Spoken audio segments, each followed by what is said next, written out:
शिव कृपा किसको कहते हैं? शंकर की करुणा किसको कहते हैं? शंकर की उदारता किसको कहते हैं? शिव स्तुति किसको कहते हैं? फिर कहूं आप लोगों को कि क्या लेकर आप लोग यहाँ से जाओगे 7 दिन की कथा सुनने के बाद? ये तो मेरा बाबा जानता है। क्या ले,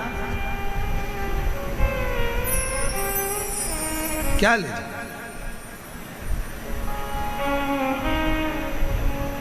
एक 18 साल की लड़की अपनी मम्मी से कहती है, मम्मी मुझे भाई चाहिए, और माँ कहती है कि मेरा रजो धर्म नहीं आता तो भाई कैसे होएगा? मेरा रजस्वला नहीं होती और तेरा भाई कैसे आएगा? कैसे संतान की प्राप्ति हो सकती है? उस बेटी ने कहा, मम्मी अलवर में शिव महापुराण की कथा चल रही है, उसी और वाला बाबा आया है, कथा चल रही है, मैंने सुना है पंडाल में बैठकर जो मांगा जाता है वो देता है, चलो अलवर चलते हैं। वो 18 साल की बेटी अपनी कथा में, माँ कहती है संतान नहीं हो सकती, डॉक्टर मना करा, पर वो बेटी कहती है कि अगर पंडाल में बैठकर मांगो ना माँ, भगवान देता जरूर है। और अलवर की कथा सुनने का 3 महीना भी पूर्ण नहीं हुआ और बाबा की कृपा से संतान गर्भ थे। कहीं अगर बेटी और अपने बेटे को लेकर आई हो तो आ सकती है।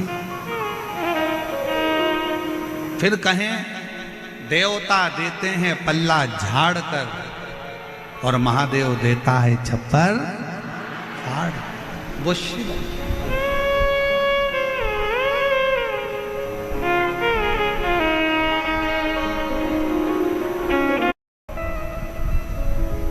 भगवान शंकर का संवाद कर,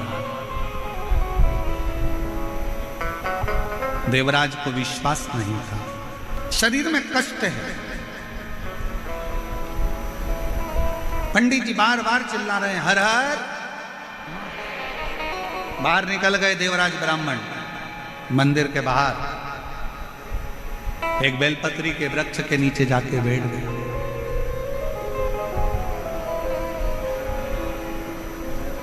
और बेलपत्र के वृक्ष के नीचे जाकर बैठे ही थे, शरीर के कष्ट के कारणवश, तपन के कारणवश उसके प्राण छूट,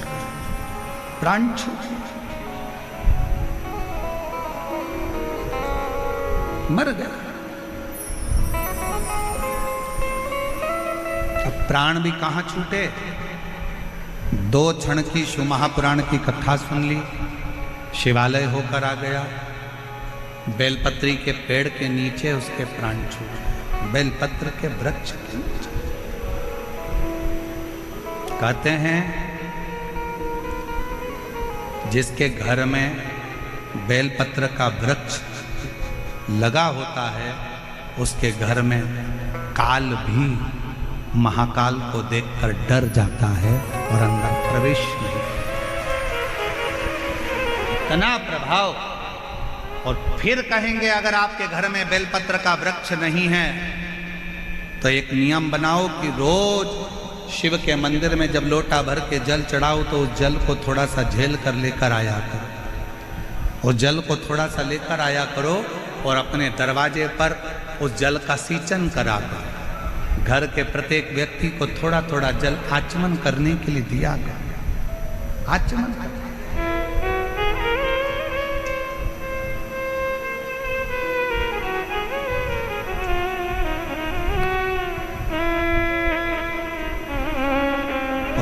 एक बात और कहेंगे आज ईसर गोरा शिव महापुराण की कथा से।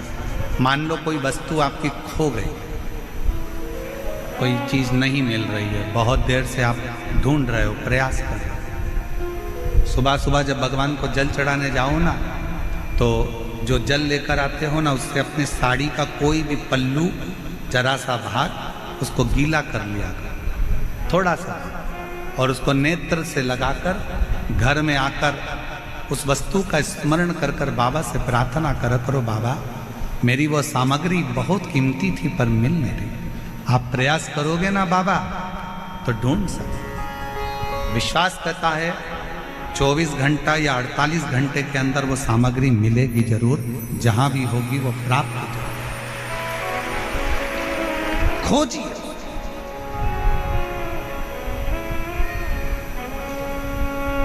शिव के चढ़े हुए जल में वो तत्व है, शंकर भगवान के चढ़े हुए जल में वो फल है। शंकर भगवान के स्पर्श मात्र से फिर निवेदन करेंगे कि भगवान को स्नान कराया हुआ पानी, आप में से कितने लोग हैं जो अपने घर में रोज भगवान को नहलाते हो? लड्डू गोपाल को, गणेश जी को, देवी जी को, देवता जी को, तुम्हारे घर में जो भी भगवान होंगे उनको रोज नहलाते हो कि नहीं नहलाते हो? बोलो, जम के बोलो जरा, नहलाते हो? तो तुमने जो भगवान को नहलाया, उसका जो पानी आया, वो पानी को बाथरूम में डालते हो क्या? नल्ले में फेंकते हो? बाथ बेसिन में डालते हो? नहीं। रसोई घर में फेंक देते हो? नहीं। झूठे बर्तन में डालते हो? नहीं। बेकार कपड़ों में डालते हो? नहीं। उस पानी को कहाँ डालते हो?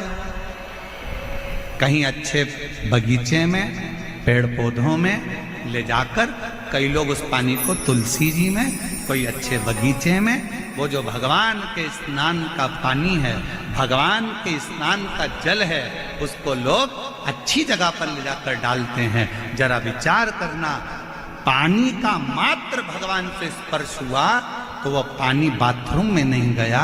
उसी तरह आप रोज अगर भगवान के चढ़े हुए जल का स्पर्श करोगे तो तुम भी गलत जगह नहीं जाओगे, अच्छी जगह ही जाओगे, श्रेष्ठ जगह ही जाओगे। आप गलत जगह नहीं पहुंचोगे, आप गलत जगह नहीं जाओगे।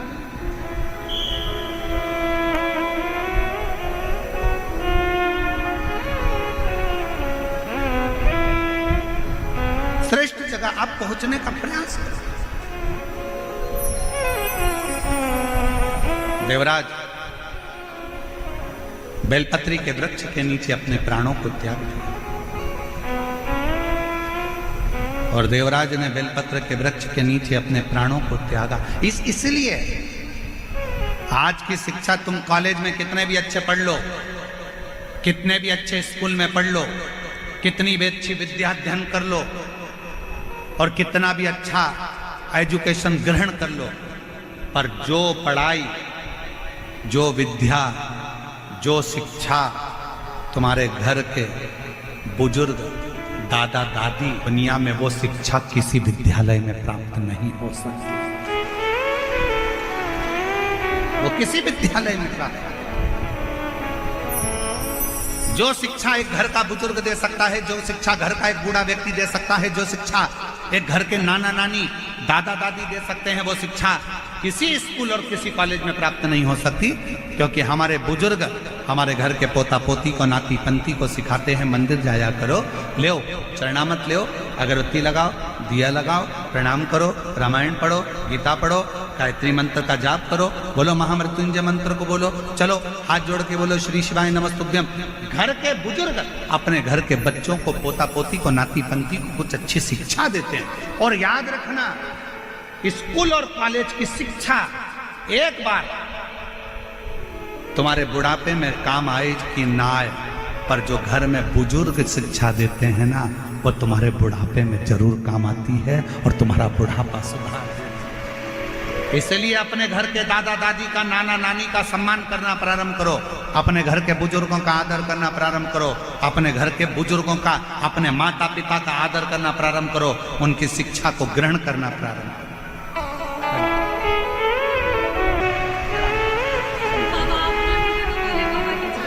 शिव शिव और रिश्ता तेरा मेरा सबसे प्यार, रिश्ता तेरा मेरा सबसे प्यार, तू मेरा बाबा, मैं हूँ तेरा नाना, मैं हूँ तेरा नाना, तू मेरा बाबा, मैं हूँ तेरा नाना, मैं हूँ तेरा नाना। आप उससे निवेदन तू करो। हम मानते हैं कॉलेज में पढ़ो, स्कूल में पढ़ो, सारी शिक्षा ग्रहण करो, वो शिक्षा तुम्हें कमाने का तरीका सिखा सकती है। कॉलेज में स्कूल में पढ़ी हुई शिक्षा तुम्हें कुछ कमाने का तरीका सिखा सकती है, माना। पर घर में मिली शिक्षा, बुजुर्गों से मिली शिक्षा, घर के बूढ़ों से मिली शिक्षा, घर के बड़ों से मिली शिक्षा, कॉलेज और स्कूल की शिक्षा तुम्हें कमाने का तरीका सिखाएगी, पर घर के बुजुर्गों से मिली शिक्षा तुम्हें घर में रहने का तरीका सिखाएगी। और वो बहुत जरूरी है, वो बहुत जरूरी। सबसे ज्यादा जरूरी है वो शिक्षा की, कि आज के जमाने में घर में रहने का तरीका सिखा दे।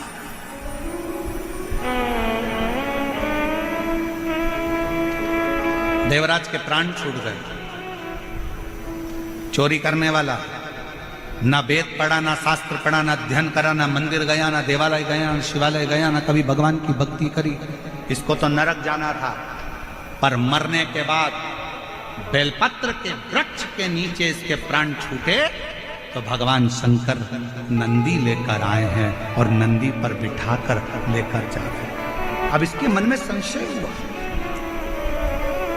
इसके मन में प्रश्न खड़ा हुआ कि बाबा, मैंने तो झूठ बोला, मैंने बेईमानी करी, मैंने कपट करा, मैंने सारा अपशब्द कहा, चोरी करी, गलत काम करा, उसके बाद भी आप मुझे लेने के लिए आप नंदी पर बिठा कर लेकर जा रहे हो, मैंने पुण्य कौन सा करा? शंकर भगवान ने उसी समय नंदी को हाथ पकड़कर लेकर जाते समय कहा, देवराज, तेरी माता ने पुण्य करा था, रोज शिवालय में जल चढ़ाया था, और एक पुण्य तेरी माता के जल चढ़ाने का फल तुझे मिला कि चोरी का धन लेकर तू मेरे मंदिर में पहुंच गया। तेरी माता के चढ़ाए गए जल का फल यह मिला कि तू पापी होने के बाद भी मेरे मंदिर तक आ गया, तू चोर होने के बाद भी मेरे मंदिर तक आ गया, और तेरी माता ने जो जल चढ़ाया उसका फल ये मिला कि तू मरने के कुछ क्षण पहले बेलपत्र के वृक्ष के नीचे आ गया, और तेरी माता के चढ़ाए हुए जल का फल ये मिला कि तुझे तो ना जाने कितने नरक भोगना थे, पर तू आज बेलपत्र के नीचे प्राण त्याग कर तेरी माता के चढ़ाए गए जल के फल से तू आज कैलाश धाम में जाकर निवास ले रहा है। ये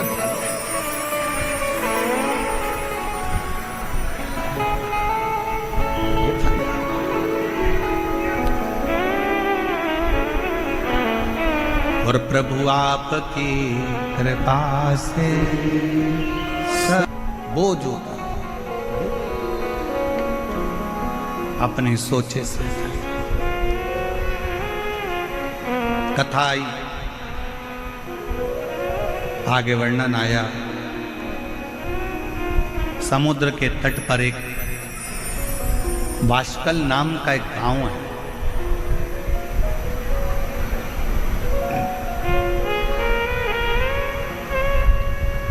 और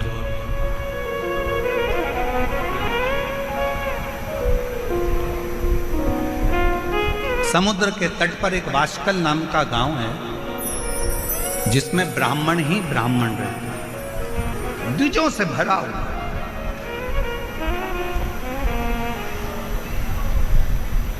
बराबर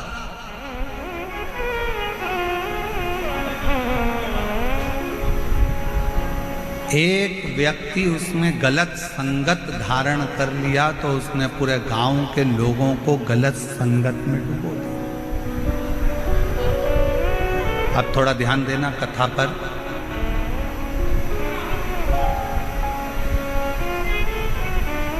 यदि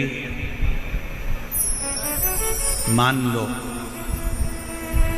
घर में कोई एक व्यक्ति बिगड़ा हुआ है, मदिरा का नशा करता है, गांजा पीता है या गलत गलत व्यसन करता है, तो क्या उसको देखकर सारे घर के लोगों को बिगड़ना चाहिए? क्या करना चाहिए? उसको सुधारने का प्रयास करना चाहिए। उसको थोड़ा सुधारिए। अब वो सुधरेगा कैसे? घर से निकाल दोगे तो क्या सुधर जाएगा? झगड़ा करोगे तो सुधर जाएगा? लड़ लोगे तो सुधर जाएगा? नहीं। उसको सुधारने का सबसे सुंदर तरीका है कि उसको गलत लोगों की संगत में से हटाकर कहीं शिव पुराण में भजने वालों की संगत में बिठाना प्रारंभ कर दीजिए। धीरे धीरे उसको होटल से निकालकर देवालय तक भेजना प्रारंभ कर दीजिए। उसको गलत जगह से हटाकर भगवान की भक्ति की ओर लगाना प्रारंभ कर दीजिए। धीरे धीरे धीरे धीरे वो सब